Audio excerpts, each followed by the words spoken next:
আসসালামু আলাইকুম। আমি আরিফ আহমেদ আপনাদের সকলকে আমন্ত্রণ জানাচ্ছি কাই টিভির নিয়মিত স্টক মার্কেট আপডেট ব্লগে। তো আজকে আমরা যেই বিষয়টি নিয়ে আলোচনা করব সেটি হচ্ছে গিয়ে বিনিয়োগকারীদের ভয় দেখিয়ে বড় উত্থানে শেয়ার বাজার। আসলেও ঠিক তাই। আমরা জানি যে আমাদের যে সপ্তাহটা চলে গেল সেই সপ্তাহের প্রথম দিকে কিন্তু একটা নেগেটিভ প্রভাব ছিল। বেশ কয়েকটা দিন নেগেটিভ থাকার পরে কিন্তু ঠিক শেষের দিকে এসে অর্থাৎ সপ্তাহের একেবারে শেষের দিকে এসে কিন্তু মার্কেটটা ঘুরে দাঁড়িয়েছে। সেখানে যেমন ইন্ডেক্সও বেড়েছে এবং সাথে সাথে কিন্তু আমাদের টার্ন ওভারটাও বেড়েছে। তো এটি একটা অবশ্যই আশাব্যঞ্জক বিষয়, কারণ আমরা জানি যে প্রথম দিকে নেগেটিভ থাকার একটা কারণ ছিল দেশের যে রকম অবস্থা চলছিল, এতে অবশ্যই মার্কেটে সেই প্রভাবটা পড়বে এটি সবাই ধারণা করছিল এবং তাই হয়েছে। আসলে কোনো কিছু আসলে ব্যতিক্রম ঘটেনি। ঠিক তেমনিভাবে আমাদের জীবনে যেমন আমরা স্বাভাবিকভাবে আবার ফিরে আসছি আমাদের কর্মক্ষেত্রে, আমাদের ব্যবসা বাণিজ্য আবার আমাদের অর্থনৈতিক টাকা ঘুরছে, ঠিক তেমনিভাবে আমাদের পুঁজিবাজারও কিন্তু ঘুরে দাঁড়িয়েছে। যে কারণে কিন্তু আমাদের যারা বিনিয়োগকারী রয়েছেন বা এই পুঁজিবাজার সংশ্লিষ্ট যারা রয়েছেন তারা সকলে কিন্তু খুব আশাবাদী যে ইনশাল্লাহ সামনের দিন থেকে আবার আমরা একটা ভালো মার্কেট পেতে যাচ্ছি। তো এই বিষয় নিয়ে আজকে বিস্তারিত আলোচনা করব। তবে এই আজকের যে ব্লগটি করছি সেই ব্লগটির একেবারে শেষ অংশে আমি আমার নিজস্ব কিছু মতামত আপনাদের সাথে শেয়ার করব। আসলে একটু আমার যে মতামতটা বা আমার যে কথাগুলো সেগুলো আপনার সাথে একটু ভাগাভাগি করার চেষ্টা করব আজকের ব্লগের শেষ অংশে। তো আমরা চলে যাচ্ছি আমাদের মূল আলোচনায়। ইন্ট্রোর পর ইনশাল্লাহ আপনারা সকলেই এই মূল আলোচনাটি দেখতে পাবেন, শুনতে পাবেন। ধন্যবাদ।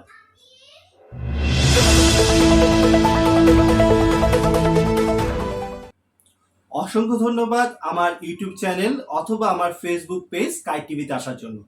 তো যদি আমার ইউটিউব চ্যানেলে প্রথম এসে থাকেন তবে অবশ্যই চ্যানেলটিকে সাবস্ক্রাইব করে দিবেন।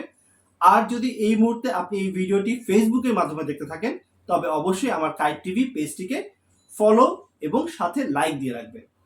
আর আপনাদের জন্য তো একটা সুযোগ থাকছেই, সেটা হচ্ছে স্ক্রিনে দেওয়া একটি হোয়াটসঅ্যাপ নাম্বার এই মুহূর্তে আপনারা দেখতে পাচ্ছেন, যেই হোয়াটসঅ্যাপ নাম্বারে আপনি আমার সাথে সরাসরি যোগাযোগ করতে পারেন স্টক মার্কেট রিলেটেড যে কোনো বিষয় নিয়ে, তবে অবশ্যই মেসেজের মাধ্যমে। তো আমরা আমাদের মূল টপিকে চলে যাই, সেটি হচ্ছে গিয়ে বিনিয়োগকারীদের ভয় দেখিয়ে বড় উত্থানে শেয়ার বাজার। আসলে চলতি সপ্তাহের প্রথম কার্য দিবস রোববার থেকে শেয়ার বাজার পতন শুরু হয়। মঙ্গলবার পর্যন্ত টানা 3 দিন পতন হতে থাকে শেয়ার বাজার। ঢাকা স্টক এক্সচেঞ্জ ডিএসসি সূচক কমে যায় 144 পয়েন্ট। এরপর গত বুধবার ডিএসসি সূচক 10 পয়েন্ট বেড়ে টানা পতনের লাগাম পড়ে। বৃহস্পতিবার ইতিবাচক প্রবণতায় লেনদেন শুরু হলেও 10 মিনিটের মাথায় প্রায় 42 পয়েন্ট বেড়ে ক্রমাগত পেছনের দিকে পেছাতে থাকে। বেলা 11টা 10 মিনিটের আগেই বাজার নেতিবাচক অবস্থায় চলে যায়। তারপর কিছুক্ষণ সাইড লাইনে ঘোরাঘুরির পর সূচক আবার সামনে যেতে শুরু করে। বেলা 1:45 থেকে আসলে কিন্তু সূচক 10 থেকে 15 পয়েন্ট ওঠানামার মাধ্যমে আসা যাওয়া করতে থাকে। এরপর বেলা 2টার পর দেখা যায় বাজারে একটা ভালো মুভমেন্ট। এদিন লেনদেন বেশিরভাগ ডিএসসি সূচক 65 পয়েন্টের বেশি লেনদেন হয়েছে, অর্থাৎ 65 পয়েন্ট কিন্তু আসলে বেড়ে গিয়েছিল মার্কেটটি। তবে যেটা হয়েছে যে অ্যাডজাস্টমেন্টের কারণে সূচক কমে উত্থান স্থির হয় প্রায় 53 পয়েন্টে। অর্থাৎ আমরা জানি যে দিন শেষে কিন্তু আবার এটাকে অ্যাডজাস্টমেন্ট করা হয়, যে 65 পয়েন্ট বেড়ে যাওয়ার পরও অ্যাডজাস্টমেন্ট হয়ে কিন্তু 53 পয়েন্টে এসে কিন্তু ইন্ডেক্স থেমেছে। তো অবশ্যই এটি একটি ভালো অবস্থান বলবো আমাদের পুঁজিবাজারের জন্য।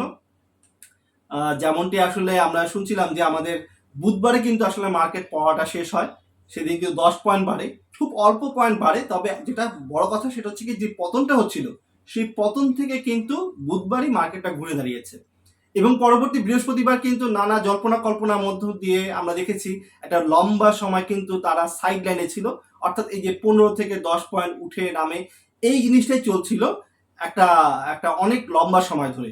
পরবর্তী কিন্তু ঠিক দুটার দিক থেকে কিন্তু মার্কেটটা একেবারেই ঘুরে দাঁড়ায় এবং দিন শেষে কিন্তু আসলে 63 পয়েন্ট বেড়েছিল, যেটা আমরা বলছিলাম যে অ্যাডজাস্টমেন্টের কারণে পরে 53 পয়েন্টে এসে মার্কেটটি ক্লোজ নেয়। তো এবার আসুন আমরা জেনে নেই যে বৃহস্পতিবার যে বাজারটা যে চলে গেল, সেই বাজারে বৃহস্পতিবারের যে লেনদেন সম্পর্কে একটু তথ্যগুলো জেনে নিই। বৃহস্পতিবার 1 আগস্ট ডিএসসির প্রধান সূচক ডিএসসি এক্স 53 পয়েন্ট বেড়ে দাঁড়িয়েছে 5333 পয়েন্টে। ডিএসসিতে 552 কোটি 76 লক্ষ টাকার শেয়ার ও ইউনিট লেনদেন হয়েছে। আগের দিন লেনদেন হয়েছিল 470 কোটি 59 লক্ষ টাকা। আসলে যদি দেখি যে লেনদেনের যে ব্যবধানটা সেটাও কিন্তু বেশ ভালো, সেটি হচ্ছে লেনদেন বেড়েছে আসলে কিন্তু 82 কোটি 17 লক্ষ, যা আসলে যদি আমি খুব সহজে আপনাদের সামনে তুলে ধরতে চাই সেটা বলতে পারি যে 17% কিন্তু লেনদেন বেড়েছে এই আমাদের শেষ যে কার্যদিবস বৃহস্পতিবারে। এদিন ডিএসসিতে লেনদেন হওয়া 398টি কোম্পানির মধ্যে শেয়ার ও ইউনিটের দর বেড়েছে 278টি বা 70%, আর দর কমেছে 60টি বা 15%, ও দর অপরিবর্তিত ছিল 60টি বা 15%। তো এই ছিল আসলে বৃহস্পতিবারের যে মার্কেট সারমর্ম, সেই সারমর্মটাই আপনাদের সামনে তুলে ধরলাম।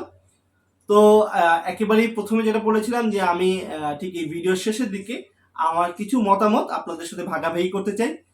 তো যারা আসলে ধৈর্যে আর কুলাচ্ছে না তারা অবশ্যই স্কিপ করতে পারেন ভিডিওটি। তবে যারা আসলে আমার এই মন্তব্যগুলো বা আমার এই নিজের কথাগুলো জানতে চান, বা আমি যেটা আসলে আপনাদের বলতে চাই সেই কথাগুলো জানবার জন্য যারা এতক্ষণ পর্যন্ত অপেক্ষা করে রয়েছেন, তাদের উদ্দেশ্যে বলছি যে আসলে যে এই সাম্প্রতিক সময় যে ঘটনাগুলো ঘটে গেল তার উপরে আসলে কিছু কথা বলতে চাই। আমার প্রত্যেকটা ভিডিওতেই আসলে কিন্তু যেদিন থেকে এই ঘটনাগুলো শুরু হয়েছে প্রথম দিন থেকেই কিন্তু আমি আমার মতামতগুলো আপনাদের সাথে শেয়ার করে যাচ্ছিলাম, ভাগাভাগি করে যাচ্ছিলাম। তো লাস্টে আমি এই বৃহস্পতিবারের কথা বলবো, একটা জিনিস আমার খুব স্বাভাবিক লেগেছে, সেটা হচ্ছে গিয়ে মিরপুর 10 আবার ঠিক আগের মিরপুর 10-এ ফিরে গেছে। এখন বলতে পারেন যে কিভাবে স্বাভাবিক হয়ে গেছে, আমরা অফিস করছি, মানুষের চলাফেরা বেড়েছে, রাস্তায় গাড়ি ঘোড়া বেড়েছে। তবে সবচেয়ে উল্লেখযোগ্য বিষয় হচ্ছে গিয়ে মিরপুর 10-এ কিন্তু একটা সময় মেট্রো রেল চালু হওয়ার পর যে বাসের যে জটলা, সেই জটলাটা ছিল না। তবে এখন সেই জটলাটা আবার ফিরে এসছে। একটা বাস পাশাপাশি দাঁড়িয়ে রাস্তাকে ব্লক করে দিচ্ছে, যেটি আগে ঘটছিল ঠিক মেট্রো রেলের আগে। তখন আমরা একটা জিম্মি ছিলাম, ঠিক আবার সেই জিম্মি অবস্থায় আমরা কিন্তু ফিরে যাচ্ছি। এখন একটু ভেবে দেখুন, এই যে সহিংসতা হলো, এতে আসলে কার কি হলো?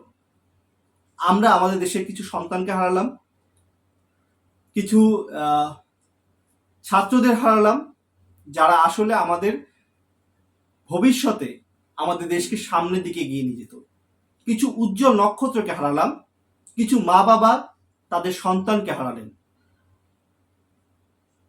আর আমরা আমাদের দেশের কিছু গুরুত্বপূর্ণ স্থাপনার যেটি আমাদের সম্পদ, সেই সম্পদগুলোকে বিনষ্ট হতে দেখলাম আমাদের চোখের সামনে।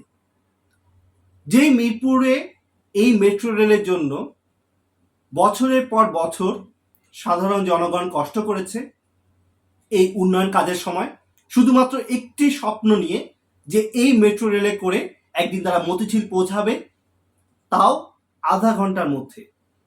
ঠিক তেমনটাই হয়েছিল, কিন্তু কার জন্য?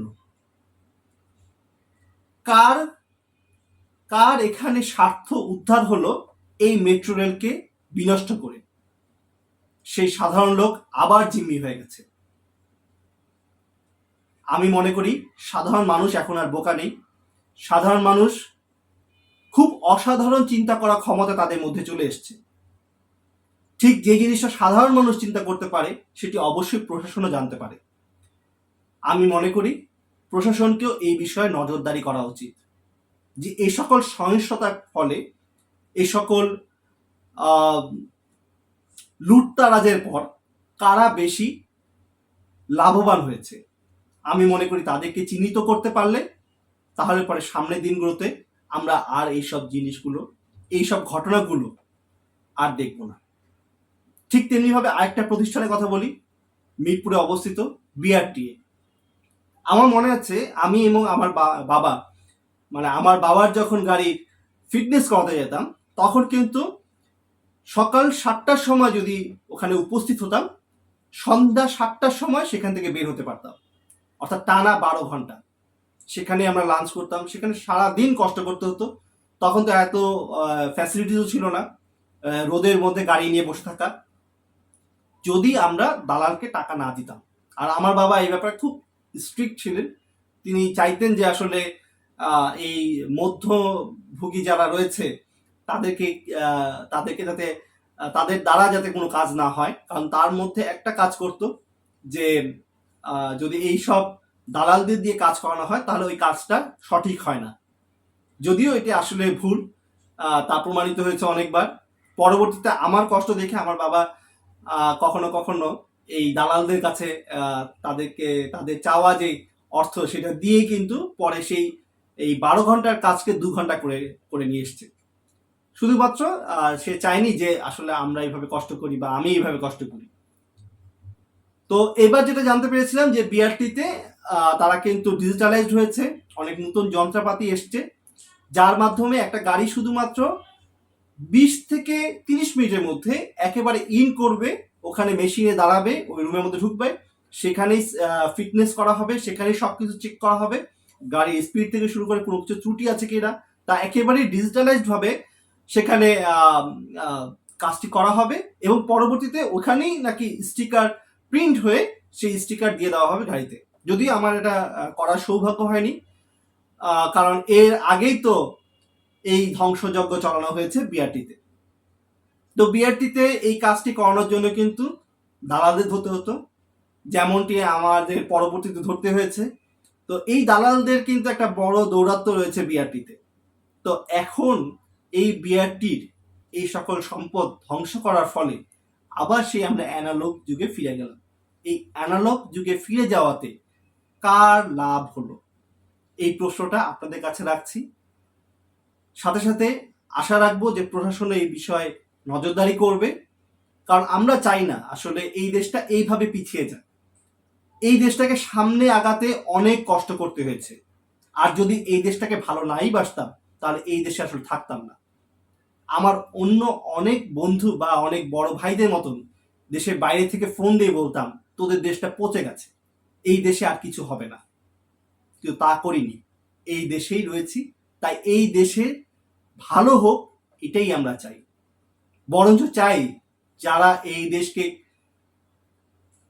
অগ্রাহ্য করে দেশের বাইরে চলে গেছে তারা যেন একসময় ফিরে আসে, যে না এটি আমার সোনার বাংলা, এখানেই শান্তি, বাঁচি মরি এই দেশেই থাকবো। তাই আশা রাখবো আমাদের দেশের প্রত্যেকটা সম্পদের দায়িত্ব আমাদের প্রশাসন সঠিকভাবে পালন করবে, সাথে সাথে আমাদের যারা সাধারণ জনগণ রয়েছে তারাও যেন এ সকল সংকট সময় তারা যাতে সামনে এগিয়ে আসে। তো আজকের ব্লগটিতে আসলে এই অংশটি একেবারেই আমাদের স্টক মার্কেটের সাথে রিলেটেড না, শুধুমাত্র আমার নিজের মতামতগুলো আপনাদের সামনে তুলে ধরলাম। জানি না এখানে ভুল ত্রুটি থাকতে পারে, তা ক্ষমা সুন্দর দৃষ্টিতে আপনারা সকলে দেখবেন। তবে আমরা চাই যে আসলে আমাদের দেশটি এগিয়ে যাক, আমাদের অর্থনীতি এগিয়ে যাক, আর আমরা যারা পুঁজিবাজারের সাথে জড়িত তারা কিন্তু যখন আমাদের দেশটা সামনের দিকে এগিয়ে যাবে, অর্থনীতি এগিয়ে যাবে, তখন অবশ্যই আমাদের পুঁজিবাজারও সামনের দিকে এগিয়ে যাবে। তো এই প্রত্যাশা নিয়ে আজকের মতন এখানেই আপনাদের কাছে বিদায় নিচ্ছি। তবে খুব অল্প সময়ের মধ্যে আবার দেখা হচ্ছে স্টক মার্কেট রিলেটেড যে কোনো নিউজ নিয়ে। ততক্ষণ ভালো থাকবেন, সুস্থ থাকবেন, আর অবশ্যই যে কথাটা আজকে যোগ করব সেটি হচ্ছে কি নিজের সন্তানের সব সময় খোঁজ খবর রাখবেন, কারণ একটি জিনিস হারিয়ে যাওয়ার পরেই আমরা তার মূল্যটা বুঝতে পারি। আল্লাহ হাফেজ।